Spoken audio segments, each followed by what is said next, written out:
अवस्थांचे राजाधिराज चक्रवर्ती यांच्या दरबाराची नवर. नमस्कार नमस्कार नमस्कार. बसा खाली. प्रत्येकाला संधी मिळणारी ओळख करून द्यायची. बसा. तर मी प्रमुख रत्न सरदार शक्कर बहादूर व्यवहारे. नमस्कार. दरबारातला मुत्सद्दी आणि राजकारणी पुरुष आणि राजे साहेबांचा प्रधान. राज्य कारभाराची खरी सूत्र माझ्याच हातात आहेत. राजे साहेब आपले नुसते हो नुसते काय नुसते काय बसा खाली. हो बसा. तर एवढंच सांगतो की माझ्या देखरेखीखाली राज्य कारभार उत्तम प्रकारे चाललाय. आज राजे साहेबांनी तातडीचा दरबार भरवलाय. ते असं आले नाही नेहमीप्रमाणे. तोवर ते येईपर्यंत सर्व रत्न आपापली ओळख करून देतील. नमस्कार. मी राजदरबाराच्या घडीतील भागाकार पंत गुणले. राज्यातली सगळी आकडेमोड मी करतो. हिशोबाचं खातं पण माझ्याकडे आहे. 11,17,229 आला. 15,983 ने गुणाकार किती येतो? मी झोपेत देखील सांगू शकतो. तसंच मला 29चा काढा घडावड उलटा देखील म्हणता येतो. दाखवा बाबू म्हणून दाखवतो. बसा खाली. चला बसा.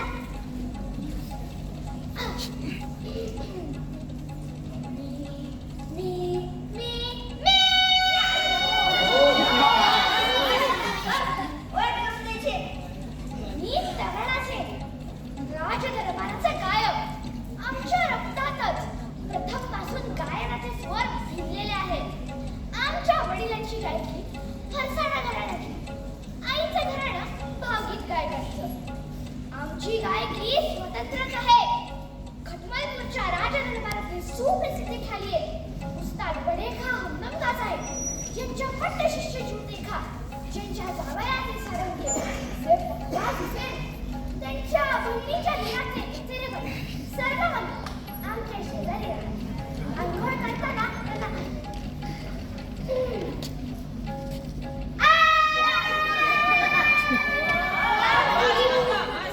अशी आलापी घेण्याची सवय होती. त्यांचं गायन कानावर पडून आमची तयारी झाली. त्यांना आम्ही एके दिवसाची तयारी दाखवली. त्याच दिवशी आम्ही घर आणि गाव सोडलं आणि बळीपट्टू संस्थानाच्या राजदरबारात गवय्ये म्हणून दाखल झालो. गायनाच्या प्रांतात आम्ही पुष्कळ संशोधन केले.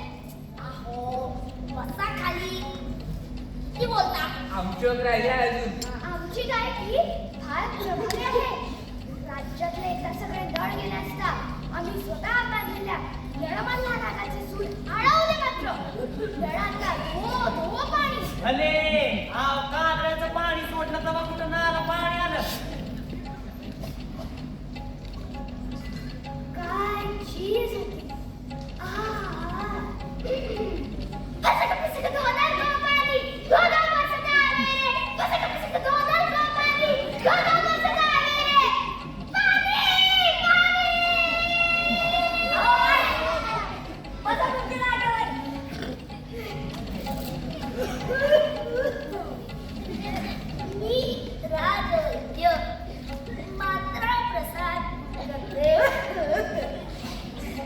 राजे साहेबांच्या खऱ्या आणि काल्पनिक दुखण्यावर मी इलाज करतो. जगातल्या कुठल्याही रोगावर माझ्याजवळ रामबाण इलाज आहे. आपल्या खोकल्यावर इलाज करा आधी. ओळख माझी फळा फुलांवर, विहगाच्या मखमल पंखांवर, रंग बावऱ्या कळ्या कळ्यांवर, या झाडावर, या दगडावर. वा वा कविराज वा. वा वा. नाही ख्याती असली तसली, कवीच मी मग ओळख कसली, मला पाहता प्रतिभा हसली. कोण हसलं ते? शब्दांची अन कविता झाली. लाख छटांनी बस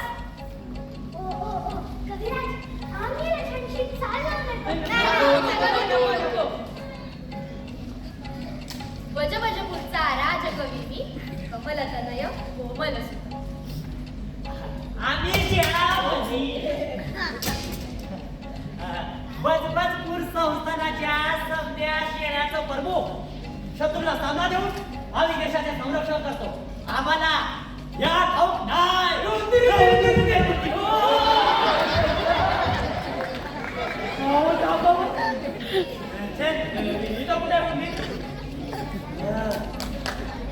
लढाई झाली की पराजय परिवर्तन करता आम्ही मोहिमेवर जिंकतो. गेल्या 100 वर्षात लढाई झाली नाही ही गोष्ट वेगळी. गावाचे नाव हे घ्या. आओ मी आधी पंडित मंगळशास्त्री सामुद्री, राज दरबाराचा ज्योतिषी, राजे साहेबांचं भविष्य मीच ठरवतो. आपलं सांगतो. म्हणजे मला एकदा थापा मारतो. कोण कोण म्हणतं असं? एवढ्या त्याला पुढे.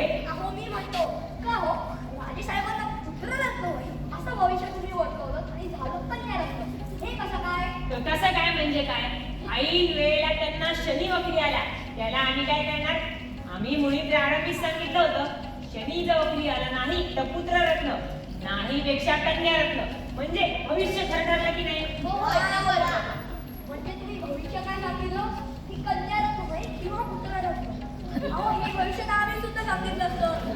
मंगळशास्त्री ज्योतिषीने झालं पाहिजे. हे भाग्या, कोणाला मंगळशास्त्री म्हणतात? तिला बजावलं ना हजारदा.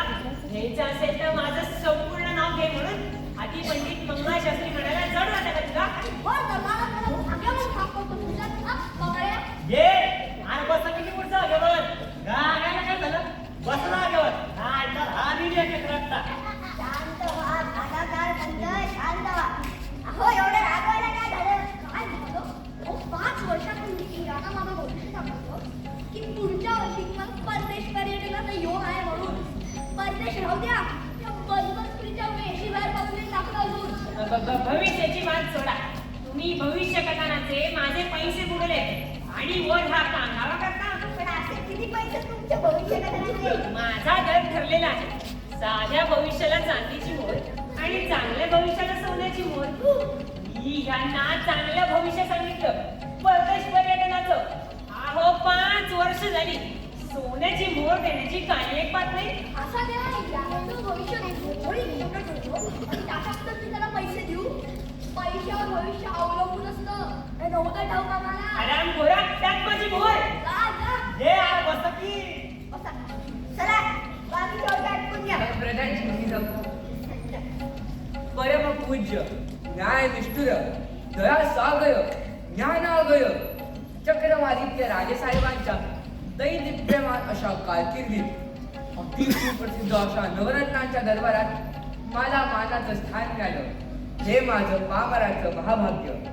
वसुंधराधिपती चक्रवादित्य राजेसाहेब यांच्या भक्तीचा परिमल आज अवघ्या अवकाशात दाटला आहे.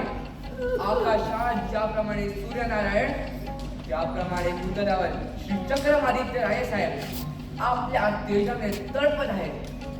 राज्यात सर्वत्र आनंदी आनंद आहे. आबादी आबाद आहे.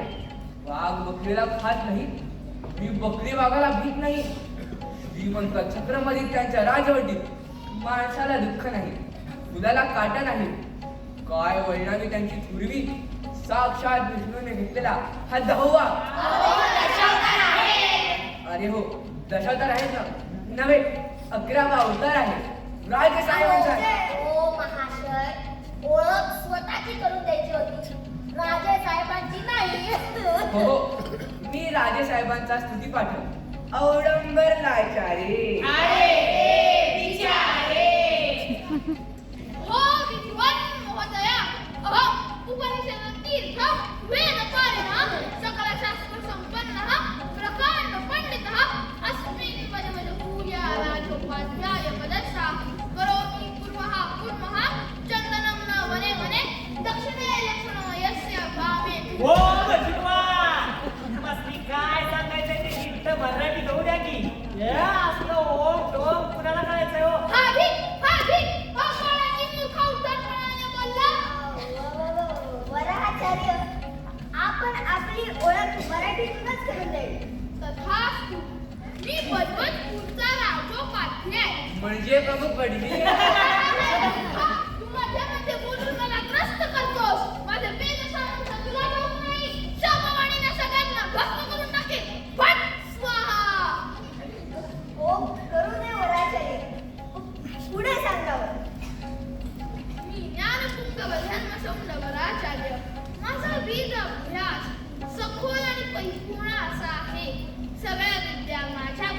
काहीही म्हणतात. मी दरबाराची धर्मकृत्ये पार पाडीत असतो. ओ भटजी बुवा, बसा खाली. आता मुख्य राहिलेली फक्त राजेसाहेबांचीच ओळख. राजेसाहेबांची ओळख त्यांच्या स्तुतीपाठकाने करून दिलीच म्हणा. असू नका. पण स्वतः राजा धीराजांना पाहिल्या खेरीज त्यांच्या तेजाची कल्पना येणार नाही. येतीलच इतक्यात विक्रमादित्य महाराज. ज्या अर्थी त्यांनी आपला 10 तडीचा दरबार भरवलाय. पण आज असा सकाळच्या तारी दरबार का बरं भरवला